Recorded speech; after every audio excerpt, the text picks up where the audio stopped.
இன்றைக்கு நாம் தியானிக்க இருக்கிற வசனம் நீதிமொழிகள் 25ஆம் அதிகாரம் 11வது வசனம். ஏற்ற சமயத்தில் சொன்ன வார்த்தை வெள்ளித்தட்டில் வைக்கப்பட்ட பொற்பழங்களுக்கு சமானம்.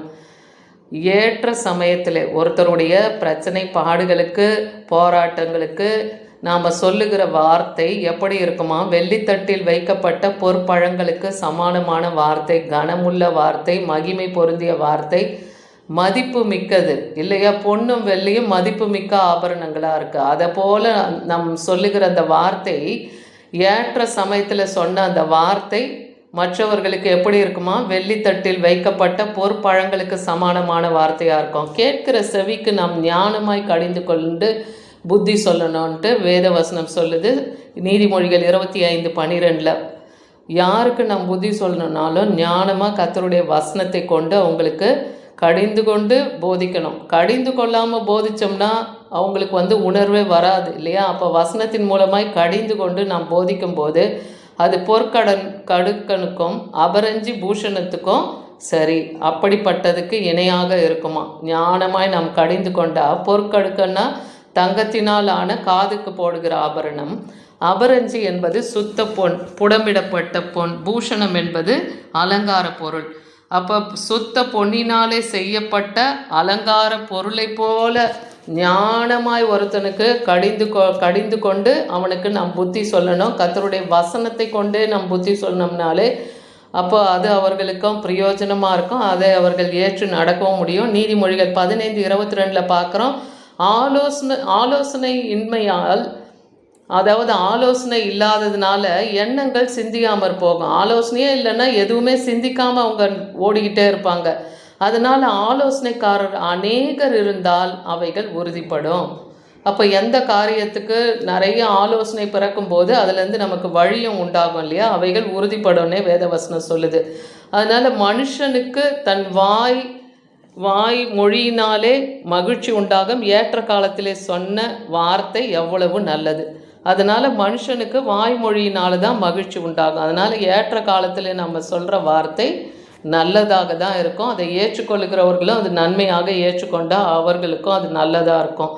ஏசாயா 50:4 பார்க்குறோம். இளைப்படைந்தவனுக்கு சமயத்திற்கு ஏற்ற வார்த்தை சொல்ல நான் அறியும்படிக்கு கர்த்தராகிய ஆண்டவர் எனக்கு கல்விமானின் நாவை தந்தருளினார். இளைப்படைந்தவன், சோர்ந்து போனவன், தன் காரியத்தில் எதையுமே செய்ய முடியாமல் தவித்து கொண்டு இருக்கிறவங்க, அப்படிப்பட்டவங்களுக்கு அந்த சமயத்துக்கு ஏற்ற வார்த்தையை கர்த்தர் கொடுக்குறாருன்னா அப்போ சொல்லுகிறவர்கள் வாயை தேவன் எதனால் நிரப்பியிருக்கிறாராம்?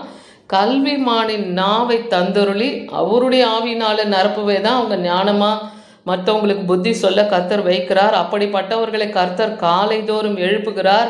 கற்றுக்கொள்ளுகிறவர்களைப் போல நான் கேட்கும்படி என் செவியை கவனிக்க செய்கிறார்னே ஏசாயா தீர்க்கதரிசி சொல்கிறார். அந்த காலத்தில் ஏசாயா தீர்க்க தரிசன புத்தகத்தை எடுத்து பார்த்திங்கன்னா நிறைய நமக்கு கற்றுக்கொள்ளுகிற காரியங்கள், எப்படி நம்ம நடக்கணும், புத்தியாக நடக்கணும், கர்த்தருடைய வசனத்தை கேட்டு நடக்கணும், அவர் கற்பனை கட்டளைக்கு கீழ்ப்படியணும், அதே போல் பாவ அக்கிரமத்தை விட்டு விலகணும், அப்படி பாவம் செய்தால் நமக்கு என்ன உண்டாகும், அது எல்லாமே ஏசாயா தீர்க்க தரிசன புத்தகத்தில் எழுதியிருக்கு, நம்ம வாசிக்கலாம்.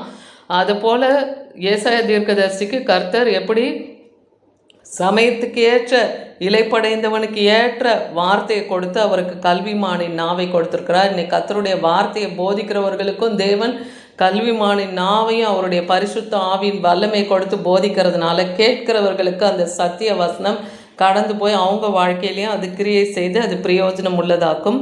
பிரசங்கி 3ஆம் அதிகாரம் 9-10 வசனத்தில் பார்க்குறோம். இந்த பிரசங்கி புத்தகத்தை எழுதுனதும் யாருன்னு பார்த்தீங்கன்னா சாலமோன் ஞானியினால தான் எழுதப்பட்டது. இந்த பிரசங்கி ஞானவானாய் இருந்தபடியினால அவன் ஜனத்துக்கு அறிவை போதித்து கவனமாய் கேட்டு ஆராய்ந்து அநேக நீதிமொழிகளை சேர்த்து எழுதினான் இல்லையா? 3000 நீதிமொழிகள் கிட்ட அவர் எழுதியிருக்கிறார். அவ்வளோ காரியங்களை நம்ம வாழ்க்கைக்கு பிரயோஜனமான காரியம், ஒரு மனுஷன் எப்படி நடக்கணும், ஒரு வேலைக்காரன் எப்படி நடக்கணும், ஒரு வீட்டு எஜமான், அதே போல் ஒரு கணவன் மனைவி பிள்ளைகள் எப்படி நடக்கணும், எல்லாருக்குமான ஆலோசனை அறிவுறுத்தல் இந்த நீதிமொழிகளில் இருக்குது. இன்றைக்கி இந்த வசனத்தை கேட்கிற நீங்களும் நீதிமொழிகள் அதிகாரத்தில் தினமும் ஒரு அதிகாரத்தை வாசித்து நீங்கள் தியானிக்கும் போது கர்த்தருடைய வார்த்தை உங்களை ஆற்றி தேற்றி பலப்படுத்தும், உங்களை ஆறுதல் செய்யும். ஏற்ற சமயத்தில் சொன்ன வார்த்தை வெள்ளித்தட்டில் வைத்த பொற்பழங்களுக்கு சமானம்னு இன்னைக்கு தியானித்ததுபடியே உங்களுக்கு ஏற்ற சமயத்தில் அது புத்தி சொல்லும். அதனால் நீங்கள் நீதிமொழிகள் புத்தகத்தை டெய்லி வாசிங்க. அப்போ கர்த்தர் உங்களோடு இடைப்படுவார். பிரசங்கி 12:10 சொல்லுது, இதமான வார்த்தைகளை கண்டுபிடிக்க பிரசங்கி வகை தேடினான், எழுதின வாக்கியங்கள் செவ்வையும் சத்தியமுமானவைகள். அப்போ சத்தியமானவைகள் செவ்வைன்னா நல்லதுன்னு அர்த்தம். அப்போ அந்த பிரசங்கி யார்? சாலமோன் ஞானி தான். அவரே என்ன பண்ணுறாரா, இதமான வார்த்தையை கண்டுபிடிக்கிறார். மற்றவங்களுக்கு மனசு நோகடிக்கிற மாதிரி அல்ல, இதமான வார்த்தைகளை கண்டுபிடிக்க அவர் வகை தேடினார்னு சொல்லப்படுது. அது எல்லாம் எப்படி இருந்ததுன்னா, அது நல்லதும் சத்தியமுமானவைகள். கர்த்தருடைய வாயிலிருந்து பிறக்கிற ஒவ்வொரு வார்த்தையும் ஜீவன், அது சத்திய வார்த்தை இல்லையா? அப்படி இருக்க அந்த வார்த்தையை நம்ம கை கொண்டு நடக்கும்போது கர்த்தர் நம்மை ஞானமாய் நடத்துவார். மதியினத்தை தேவன் எடுத்து போடுவார் இல்லையா? நீதிமொழிகள் 24:24 பார்க்கிறோம், துன்மார்க்கனை பார்த்து நீதிமானாய் இருக்கிறாய் என்று சொல்லுகிறவனை ஜனங்கள் சபிப்பார்கள், பிரஜைகள் அவனை வெறுப்பார்கள். அப்போ ஒரு துன்மார்க்கனை பார்த்து யாரும் நீதிமான்னு சொல்லக்கூடாது இல்லையா? அவனுடையது. அப்போ மற்ற மக்கள் என்ன பார்ப்பாங்க, அவன் இவ்வளோ துன்மார்க்கத்தில் நடக்கிறான், அவனை போய் நீதிமான்னு சொல்கிறாங்களேன்னு சொல்லி அந்த ஜனங்கள்லாம் அவனை சபிக்க ஆரம்பிச்சிருவாங்களாம், அவனை வெறுத்து போடுவாங்கன்னே பார்க்குறோம் வேதவசனம். அப்படி மதியினமான காரியத்தை நம்ம செய்துவிடக்கூடாது. ஞானமுள்ளவனின் புத்திமதிகள் என்னவெனில், நியாயத்தில் முகதாட்சண்யம் நல்லதல்ல. நீங்கள் ஒருத்தருக்கு புத்தி சொல்கிறீங்கன்னா, அவங்க யாராக இருந்தாலும் பரவாயில்ல, அது ராஜாவாக இருந்தாலும் பரவாயில்ல, அது நம் வீட்டாராக இருந்தாலும் பரவாயில்ல, யாருக்கு நீங்கள் புத்தி சொல்லும் போதும் முகதாட்சண்யம், இவங்களுக்கு இப்படி பேசணும் அவங்களுக்கு அப்படி பேசணும் இல்லை, நீங்கள் உண்மையை சத்தியத்தை சத்தியமாய் நீங்கள் பேசும்போது எந்த முகதாட்சியமும் நமக்கு நல்லதல்ல. அப்படி செய்ய வேண்டிய அவசியமே அல்ல. அவங்க எடுத்துக்கிறவங்க எடுத்துக்கட்டும், எடுத்துக்கலைன்னா அதை விட்டுடட்டும். அவனை கடிந்து கொள்ளுகிறவர்கள் மேல் பிரியம் உண்டாகும், அவர்களுக்கு உத்தம ஆசீர்வாதம் கிடைக்கும்.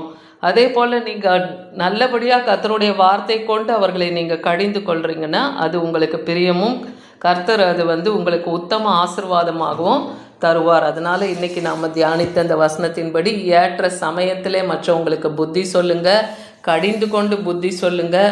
அந்த புத்தி சொல்கிறதுனால கேட்கிறவர்கள் ஒன்றும் குறைந்து போகிறதில்ல, அதை கேட்டு ஞானம் அடைந்து தங்கள் வழிகளை அவங்க சீர்படுத்திக்கிறதுக்கு அது உதவும். அதனால் ஏற்ற சமயத்தில் சொன்ன வார்த்தை வெள்ளித்தட்டில் வைக்கப்பட்ட பொற்பழங்களுக்கு சமானம். ஆமீன்.